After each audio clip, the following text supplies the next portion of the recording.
Hey, Proviso East math students. This is Mr. Appleman coming at you with another video on how to subtract polynomials. It's going to be a brief video. Chances are, if you're coming to this, you got stuck on one of the review problems and you're looking at the video I left as a reference. So let's say you have something like this where it says subtract negative 3x to the third plus 4x plus negative 1 from 5x to the third plus negative 2x squared plus negative 6. Really, what this is asking you to do is a very basic concept. But the trick is the way that it's asking you is confusing, because when we read left to right, we think what happens on the left occurs before what happens on the right. But in this case, that is not so. Because of the phrase subtract from, it implies things are going to reverse. For example, if I say subtract 10 from 12, I don't just do 10 minus 12. Instead, what I do is 12 minus 10. If I'm subtracting from 12, that implies I started with 12 and I removed 10. And if you remove 10 from 12, that leaves you with a total of 2. The order you subtract in makes a big difference. So when you see a statement like this, you have to know that you have to reverse the order that you see them in.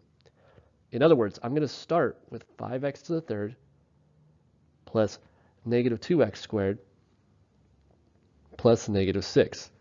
Now, before I go into the next part, you may also notice something weird, something we haven't really seen in class, which is the parentheses around the negative 2x squared and the negative 6.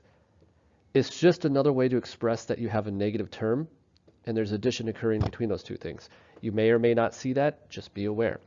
So when we subtract, we use minus. Here's the other catch. You can't just put the other expression down. You have to put it in a parenthesis or a grouping.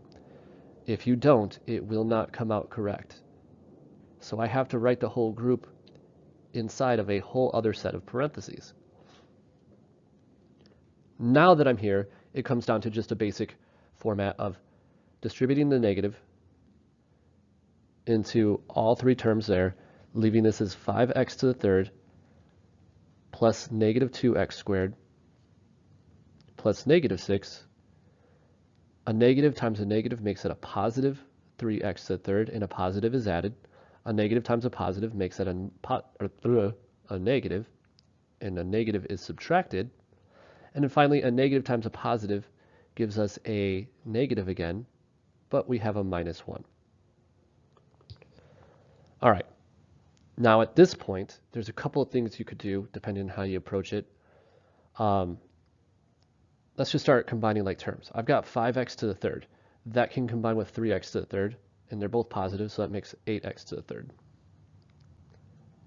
Negative 2x squared has nothing to combine with, so I'm just going to leave that as negative 2x to the second. Now you can put the plus and the parentheses again, but ultimately it doesn't actually make a difference. That parenthesis there is more for a confusion factor than anything. It doesn't really do anything. I take negative 6, that will combine with this negative 1. Now you have to be careful on this part.